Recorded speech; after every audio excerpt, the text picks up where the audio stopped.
ఎంతమంది చనిపోయారు. ఆయన బినామీలతో ఆయన అనునయులతో తయారు చేసే కల్తీ మద్యం తాగి 5 సంవత్సరాలుగా ఎన్ని వేల కుటుంబాలు రోడ్డు మీద పడ్డాయో, ఎంతమంది చనిపోయారో, ఎంతమంది కిడ్నీలు లివర్లు డ్యామేజ్ అయ్యే కుటుంబాలు అస్తవ్యస్తమయ్యాయో దానికి ఆన్సర్ చెప్పాలి. మద్యమే నిషేధిస్తానన్న పెద్ద మనిషి ఆయన బినామీలతోటి మద్యం మద్యం తయారు చేపిస్తూ ఆంధ్ర రాష్ట్రంలో ప్రజల యొక్క రక్త మాంసాలతో ఆటలాడుతున్నారు. దానికి ఆన్సర్ చెప్పాలి ముందుగా. ఈ రోజు ఏదో పెన్షనర్స్ వాలంటరీ వ్యవస్థను పక్కన పెట్టిందంటే, వాలంటరీ వ్యవస్థ లేకపోతే ఇంక వ్యవస్థలే లేవా రాష్ట్రంలో? రెవెన్యూ డిపార్ట్మెంట్ లేదా? లేదా పవన్ కళ్యాణ్ గారు ప్రస్తావించినట్టు భీమ్లా నాయక్ సినిమాకి ఒక్కొక్క థియేటర్కి 6-7 పోలీస్ ఆఫీసర్ని రెవెన్యూ ఆఫీసర్ని పంపించిన అంత యంత్రాంగం ఉన్నప్పుడు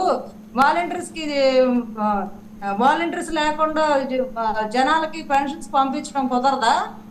ఇంత వ్యవస్థ పెట్టి సచివాలయాలు పెట్టాను, ఊరికో సచివాలయం పెట్టాను, అందులో 15-20 మంది ఉద్యోగులు ఉన్నారు అని చెప్పి డబ్బు కొట్టుకుంటారు. సరే ఇదంతా కాదు, డైరెక్ట్ బెనిఫిషియరీ ట్రాన్స్ఫర్, నేను డీబీటీ ద్వారా డైరెక్ట్ ఇస్తున్న పథకాలు అన్నా. డైరెక్ట్ పెన్షన్లు వేయమనండి, ఏంటి ఒక్క సెకండ్ పని బటన్ నొక్కడం.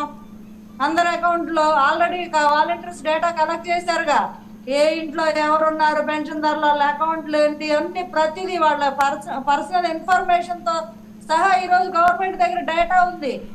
ఎంతమంది లబ్ధిదారులు ఉన్నారు, ఎంతమంది పెన్షన్ తీసుకుంటున్నారు, వాళ్ళ బ్యాంక్ అకౌంట్ డైరెక్ట్ బటనే కదా నొక్కడం డబ్బులు ఉంటే. నిన్న నిమ్మల రామారాయుడు గారు వెళ్ళి అక్కడ పెన్షన్ అక్కడ వెళ్ళి ఆ సచివాలయానికి వెళ్ళి ఆ ఉద్యోగుల్ని ఆరాధిస్తే 1,49,000 రూపాయలు ఆ ఊరికి రావాల్సి ఉంటే పెన్షన్ కి 9,000 రూపాయలు అకౌంట్ లో వేసారంట.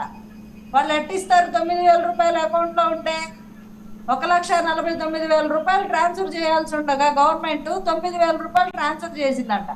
అంటే డబ్బులు ఇవ్వకుండా నాటకాలు ఆడతా వేయకుండా ఇదేదో ప్రతిపక్షాలు కుట్ర చేశాయి, వాలంటీర్స్ నిర్బంధించారు, వాలంటీర్స్ పక్కన పెట్టారు, అందుకే మేము పెన్షన్ ఇవ్వట్లేదు అని చెప్పి దీన్ని కూడా ఒక హై డ్రామాగా, పొలిటికల్ డ్రామాగా, అంటే తండ్రి శవాన్ని పక్కన పెట్టుకొని సంతకాలు సేకరించిన ఆయనకి బాబాయ్ గొడ్డల పోటునే ఒక సింపతి డ్రామా ఆడి అధికారంలో కూర్చున్న పెద్ద మనిషికి ఈ అవ్వాతాతల మీద కూడా డ్రామాలు ఆడటం ఆయనకి ఏమన్నా కొత్త?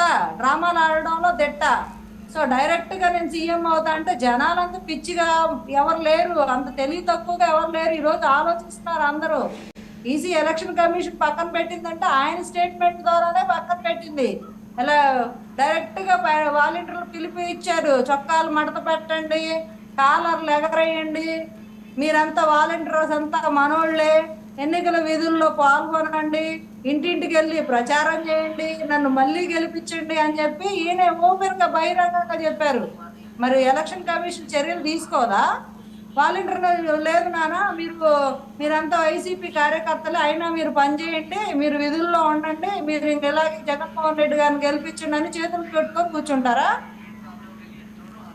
ఏం మాట్లాడుతున్నారు జగన్మోహన్ రెడ్డి గారు? మరణాల గురించి మాట్లాడుతున్నా నవ్వు వస్తుంది.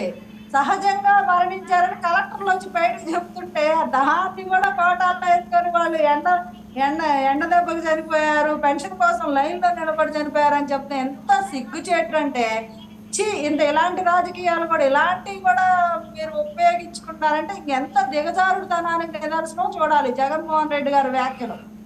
అలాగే డైరెక్ట్ కలెక్టర్లు బయటకు వచ్చి చెప్తున్నారు, వాళ్ళు ఆవిడ 2 రోజుల నుంచి ఇంట్లోనే ఉన్నారు, ఆరోగ్య రీత్యా వయసు రీత్యా ఆవిడకి ఇబ్బంది అయితే మరణించారు, ఆ మరణాన్ని మీరు రాజకీయ రంగం పొలం కంట కలెక్టర్లు వచ్చి చెప్తున్నారు బయటికి.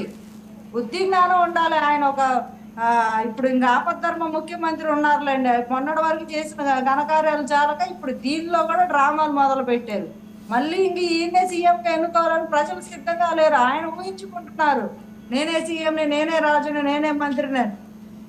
నేను చేసిన డ్రామా ప్రతి ఒక్కళ్ళకి వెళ్తుంది. వాలంటీర్స్ వెళ్ళి చెవిలో జోరీగల్లాగా ప్రతి ఇంటికి వెళ్ళి చంద్రబాబు అంటే ఏది జరిగినా ప్రతిపక్షాల మీద బురదేసేయడమే. బాబాయ్ చనిపోయినా ప్రతిపక్షాలే, ఆయన అసమర్థత కూడా చంద్రబాబుదే, ఆయన ఎందుకు పని చేయట్లేదు అనడానికి కూడా చంద్రబాబే, ఇంకేదన్నా జరిగినా కూడా చంద్రబాబే. ఇప్పుడు ఇక్కడ ఆయన ఎవరిని హైలైట్ చేస్తున్నారో జనాలకు అర్థం అవుతుంది. అంటే నీకన్నా సమర్థుడని ఆయన చెప్పకనే చెప్తున్నారు కదా చంద్రబాబు గురించి, వాళ్ళకే ఓట్లు వేస్తారు జనాలు. రైట్. మళ్ళీ ఒకసారి వైసీపీ నేత మోహన్ రెడ్డి గారి దగ్గర, మోహన్ రెడ్డి గారు, మీరు ఉన్న సన్నటి పొరలను కూడా చెరిపేసి తీసేసి చించేసే కార్యక్రమం మొదలెట్టారా? జూన్ 4వ తారీఖు మళ్ళీ మేమే వస్తున్నాం, మేమే ఆ సంతకం మీద, ఆ ఫైల్ మీద తొలి సంతకం చేస్తాం. అంటే ఇది సందర్భమా అండి?